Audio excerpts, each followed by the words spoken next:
अस्सलाम वालेकुम स्टूडेंट्स, उम्मीद है आप सब ठीक होंगे। आज हम 9th क्लास के चैप्टर नंबर 6 के 6.5 वाला जो पार्ट है वो पढ़ेंगे। वह प्रेशर इन लिक्विड्स। हम मायात में प्रेशर के बारे में पढ़ेंगे। ठीक है, तो यहाँ पे हमारे पास यहाँ से स्टार्ट करते हैं। We have learned in the lower classes that, इनको कह रहे हैं हमने छोटी क्लासेस में सीखा है। लिक्विड्स एक्सर्ट्स प्रेशर, लिक्विड क्या कर रहे हैं, प्रेशर को एक्सर्ट कर रहे हैं इन ऑल डायरेक्शंस। ठीक है, यानी कि जो लिक्विड है वो तमाम डायरेक्शंस पे प्रेशर अप्लाई करते हैं। तो बेटा ये एमसीक्यूज के तौर पर भी हमें आ सकता है। फिर है बेटा हमारे पास moreover liquid pressure increases with depth, इनके जैसे जैसे हम गहराई में जाते हैं तो हमारा जो लिक्विड है उसका प्रेशर ज़्यादा होता जाता है। तो ये भी हम एमसीक्यूज के तौर पर इसको कर सकते हैं। आगे आते हैं, यहाँ पे हमने करना है, यहाँ पे हम इसको कंसीडर करते हैं कि हमारे पास एक लिक्विड कंटेनर है। ठीक है, उसका उसमें consider an area a in the liquid at depth h, उसके अंदर एक एरिया ए है जो कि डेप्थ एज पे पड़ा हुआ है, यानी कि एरिया ए है, उसकी डेप्थ क्या है, एज है। ये देखिए मैं आपको पिक्चर दिखाती हूँ। यहाँ पे हमारे पास एक कंटेनर है, ये जो कलर्ड पार्ट है बेटा ये इसमें कोई भी लिक्विड है, और जो ये वाला जो पार्ट है बेटा ये हमारे पास एरिया है, और ये जो है हमारे पास ये उसकी डेप्थ है, यानी कि हाइट है वो क्या है, एज है। इस एरिया की जो हाइट है वो क्या है, एज है। बेटा अब हम वापस आते हैं, ये देखें, the force containing on this area, force acting on this area, इस एरिया पे जो फोर्स लग रही है is equal to the weight of the liquid column। ठीक है, वो किसके इक्वल है, वेट ऑफ लिक्विड कॉलम की over surface a. The volume of the liquid is v is equal to a h. देखिए बेटा वॉल्यूम का हमने पढ़ा था, v is equal to length multiply breadth multiply height. ठीक है, देखिए लेंथ और ब्रेथ कहाँ से इसको लिया है, ये देखें, ये हमारे पास, ये देखें हम इसको कंसीडर कर लेते हैं, ये क्या है, एल है, और ये क्या है हमारे पास, बी है, और ये सारा क्या है, ये वाला जो पोर्शन है ये सारा क्या है हमारे पास, एच है। तो बेटा देखिए इस तरह फिर हमारे पास वॉल्यूम आ गया ना, तो वॉल्यूम इस पोर्शन को यहाँ पे बुक पे लिखा हुआ है वी इक्वल टू ए, और यहाँ पे इसको क्या कह दिया, एच। तो देखें यहाँ पे आपने इसको कंफ्यूज नहीं होना, v is equal to a h इस तरह आया। फिर देखें if rho is the density of liquid, अगर रो जो है वो लिक्विड की डेंसिटी है, then mass of the liquid column will be, तो वो कह रहे हैं जो लिक्विड कॉलम है उसका मास क्या होगा। देखिए हमारे पास फार्मूला था rho equal to m over v, इसको यूज़ किया हमने, तो यहाँ से हमने एम की वैल्यू निकाल ली है, rho v is equal to m. ठीक है, देखें ये यहाँ पे यूज़ हुई हुई है, यहाँ पे रो तो ऐसे ही है लेकिन वी की जगह पे हमने इसकी ये वाली वैल्यू पुट कर दी है, क्या है, ए एज।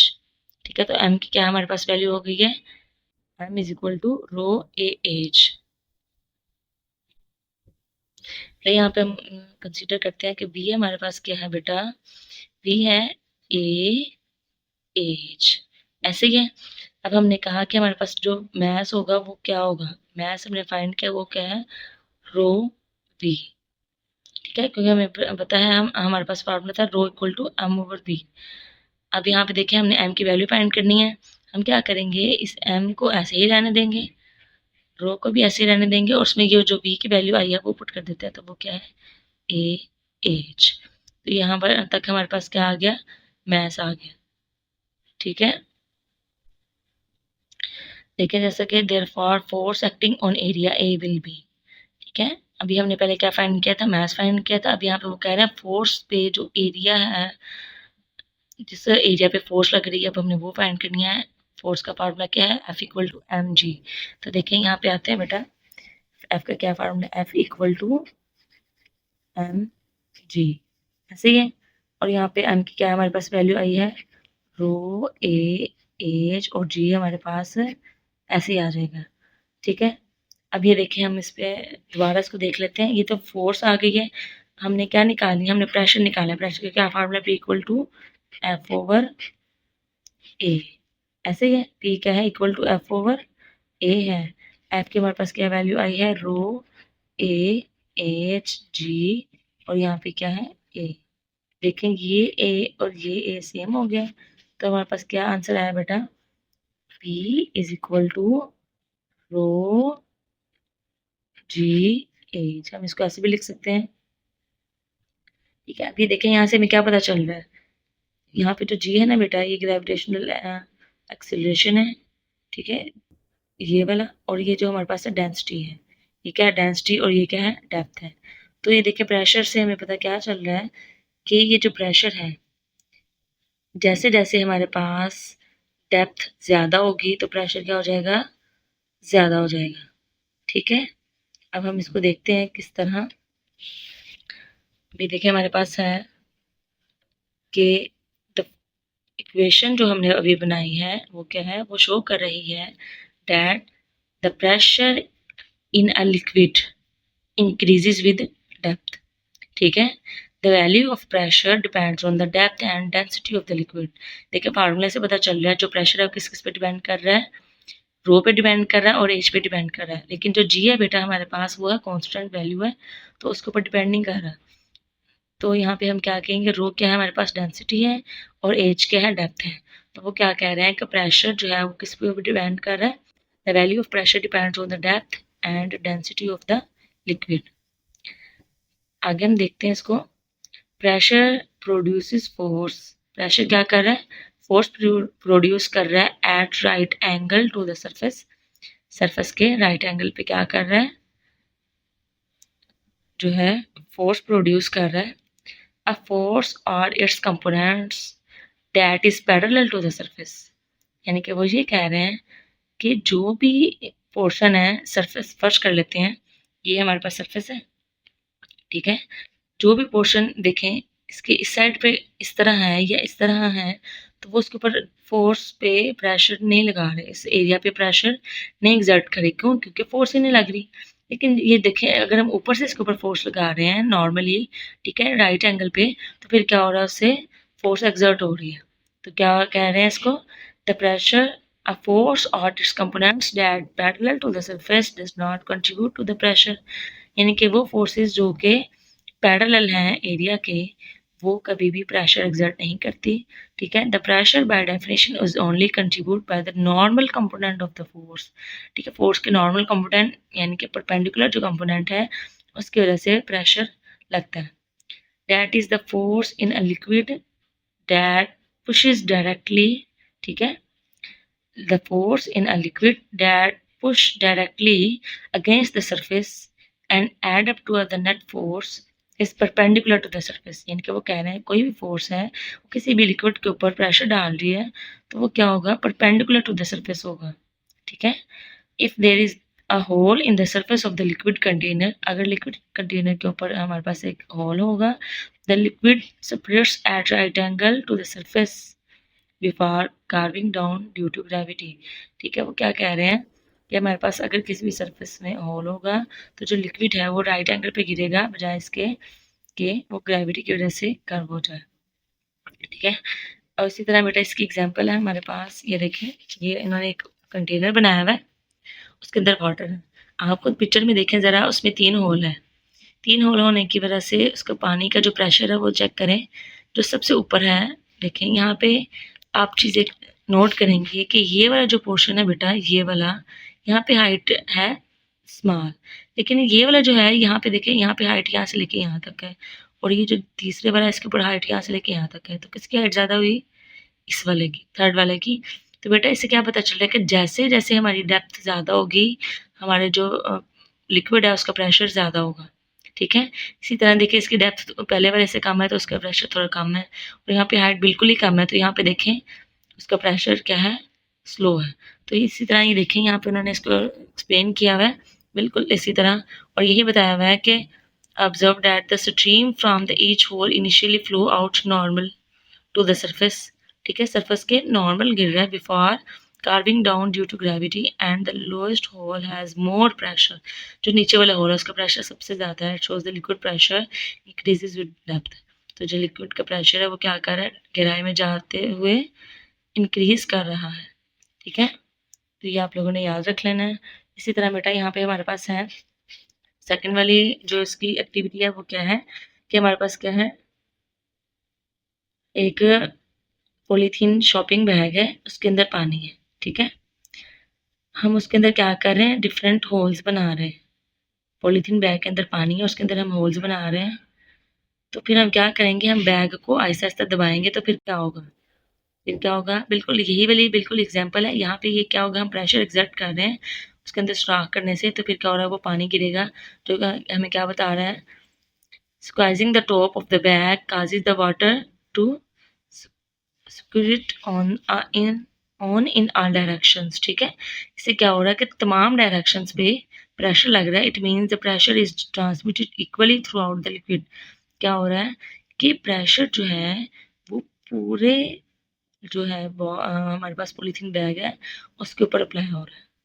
ठीक है, जब हम उसको प्रेस कर रहे हैं, ऊपर से उसको दबा रहे हैं, उसके ऊपर प्रेशर लगा रहे हैं, तो फिर क्या हो रहा है, जो लिक्विड है वो अपना प्रेशर तमाम साइड्स पे इक्वली डिस्ट्रीब्यूट कर रही है। बेटा अब हम एग्जाम्पल नंबर 3 की तरफ आते हैं।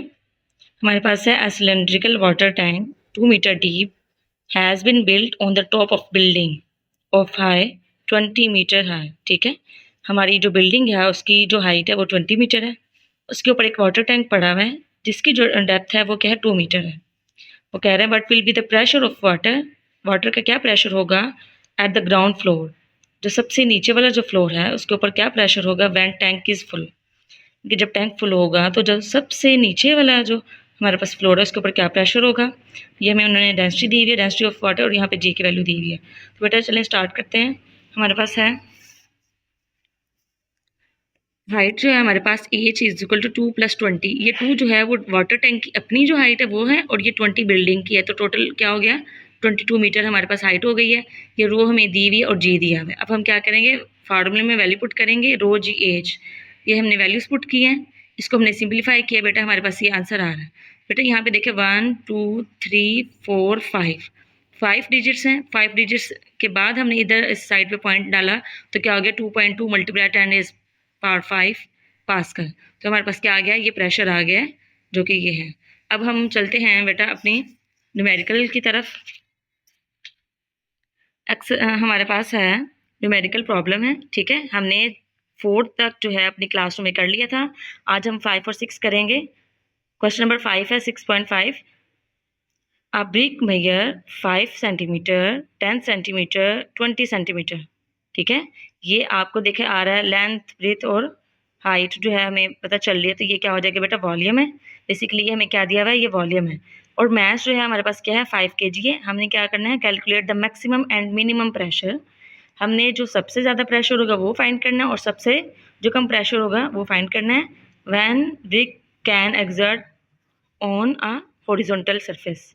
ठीक है, जब वो हॉरिजॉन्टल सरफेस पे हो तो उसका मिनिमम और मैक्सिमम जो है हमने क्या फाइंड करना है, प्रेशर फाइंड करना है। तो बेटा हम क्वेश्चन की तरफ आते हैं। बेटा अब हम क्वेश्चन की तरफ आते हैं। ये देखें हमारे पास मैथ्स है 5 kg और जी की वैल्यू ये है, वॉल्यूम हमें दिया हुआ है, तो ये देखिए हमने वॉल्यूम लिख लिया। अब हम उन्होंने कहा है कि आपने प्रेशर फाइंड करना है जब प्रेशर मैक्सिमम हो और प्रेशर मिनिमम हो। तब हमने पढ़ा था कि प्रेशर जो है वो मैक्सिमम तब होगा जब हमारे पास एरिया जो है वो मिनिमम होगा। इनके प्रेशर और एरिया में इन्वर्स रिलेशन है। अगर प्रेशर हमें मैक्सिमम चाहिए तो एरिया क्या चाहिए, मिनिमम। अगर प्रेशर मिनिमम चाहिए तो हमें एरिया क्या चाहिए, मैक्सिमम। तो सबसे पहले बेटा ये वॉल्यूम जो है इसमें से अगर हम 2 साइड्स को लेके एरिया फाइंड कर लेते हैं। अब हमने इन 2 साइड्स को यूज़ किया तो हमारे पास एरिया क्या आया, 50 सेंटीमीटर स्क्वायर। बेटा आप लोगों ने याद रख लेना है कि सेंटीमीटर जो है वो हमारा स्टैंडर्ड में हम यूज़ नहीं करते, हम उसको मीटर में यूज़ करते हैं। तो हमें पता है कि 1 सेंटीमीटर जो है, ठीक है, वो 1 सेंटीमीटर किसके इक्वल होता है, 10⁻⁻² के इक्वल होता है। ठीक है, मीटर के। तो बेटा यहाँ पे हमने क्या किया, सेंटीमीटर की जगह पे 10⁻² लिख दिया, और उसका क्योंकि सेंटीमीटर का स्क्वायर था इसलिए यहाँ पे इसका भी स्क्वायर आ जाएगा, तो यहाँ पे क्या आ जाएगी -4। अब बेटा यहाँ पे हमारे पास A1 क्या आया है 50 मल्टीप्लाई 10⁻⁴ -4 मीटर स्क्वायर। अब हमने इसी तरह A2 फाइंड किया है, उसमें पहले हमने A1 में 5 और 10 यूज़ किया था, अब हम इसमें 10 और 20 यूज़ करते हैं। 10 और 20 को यूज़ करके हमारे पास आ गया 200 सेंटीमीटर स्क्वायर। तो बेटा यहाँ पे जो सेंटीमीटर स्क्वायर है उसको हम 10⁻² का होल स्क्वायर लिख देंगे, तो हमारे पास क्या आ जाएगा -4। ठीक है, यहाँ पे हमारे पास A2 क्या आया है 200 मल्टीप्लाई 10⁻⁴ मीटर स्क्वायर। अभी हमारे पास बेटा अब हमने क्या किया 20 और 5 को यूज़ करते हुए हमने एक और एरिया फाइंड किया, जो कि हमारे पास क्या आ रहा है 100 10⁻⁻² का होल स्क्वायर m स्क्वायर। तो बेटा यहाँ पे क्या आ जाएगा, इसके A3 आ गया 100 मल्टीप्लाई 10⁻⁴ मीटर स्क्वायर। बेटा क्योंकि हमने मैक्सिमम और मिनिमम प्रेशर फाइंड करना है, तो जैसा कि मैंने आपको पहले बताया कि प्रेशर मैक्सिमम होने के लिए एरिया मिनिमम होगा और प्रेशर मिनिमम होने के लिए एरिया मैक्सिमम होगा। हम सबसे पहले ये वाला केस यूज़ करते हैं जब हमारे पास क्या है, प्रेशर मैक्सिमम होने के लिए एरिया क्या चाहिए, मिनिमम। तो हम ये देखेंगे, देखें A1 में हमारे पास 50 मल्टीप्लाई 10⁻⁴ है, A2 में 200 है और यहाँ पे 100 है। देखिए 200, 100 और 50 में से कौन छोटा है, 50 वाला। ठीक है, तो हम यहाँ पे A1 यूज़ कर लेते हैं। यहाँ पे हमारे पास प्रेशर का फार्मूला है P=F/A। बेटा ये देखिए हमारे पास A की तो वैल्यू आ गई है, प्रेशर हमने फाइंड करना है। अब हमने F की वैल्यू हमारे पास नहीं है, तो इसके लिए हम क्या करेंगे, हमारे पास फार्मूला है F=mg। m की वैल्यू हमारे पास है 5 kg।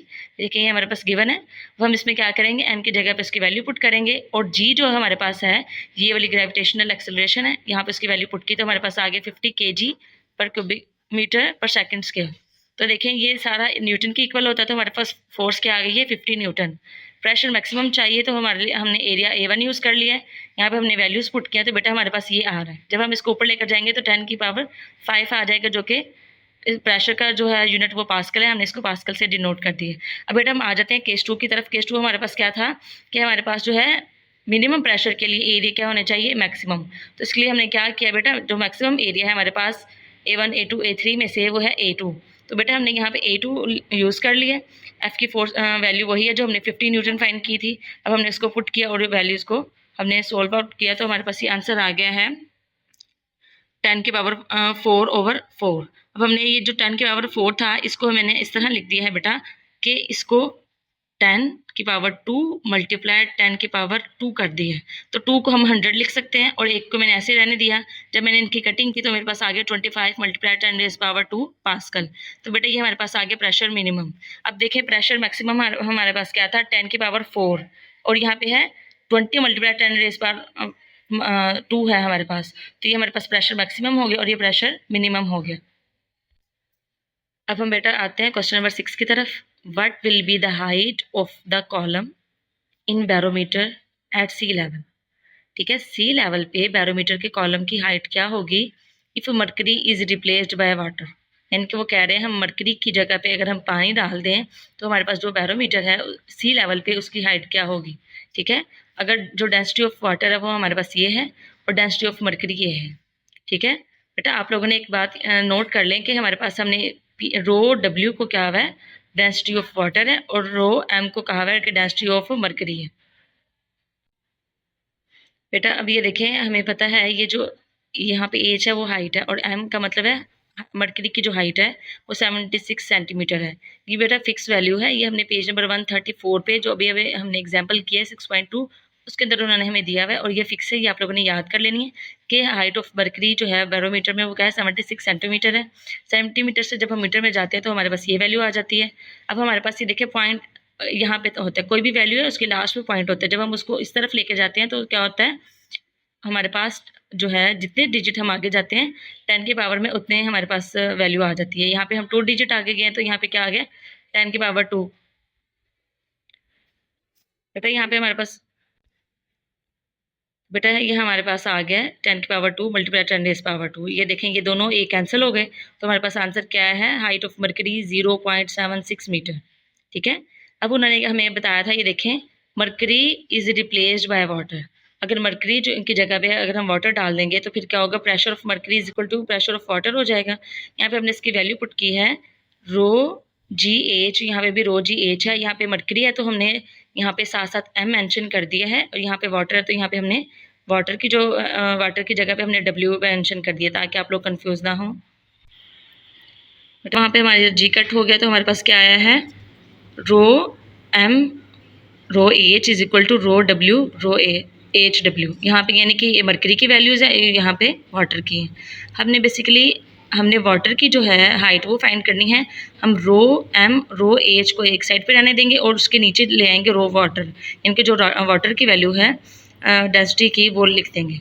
ठीक है, अब हमने इनमें वैल्यूज़ पुट की हैं तो बेटा हमारे पास ये आ रहा है। ये देखिए मैंने इसको 10,000 था उसको मैंने 10⁻³ कर दिया तो ये दोनों कट हो गए, हमारे पास ये वैल्यू आई है। जब हमने इसको इन दोनों को कैलकुलेट किया तो हमारे पास आंसर आया 10.3 मीटर। तो हमारे पास क्या आ गई है, ये हाइट ऑफ वाटर है। उम्मीद है बेटा आप लोगों को समझ आ गई होगी। आप लोगों ने इन दोनों क्वेश्चंस की जो है प्रैक्टिस करनी है और जो हमने एग्जांपल्स की हैं उनकी भी प्रैक्टिस करनी है, ताकि आप लोगों को जो न्यूमेरिकल्स हैं वो अच्छे से समझ आ जाए।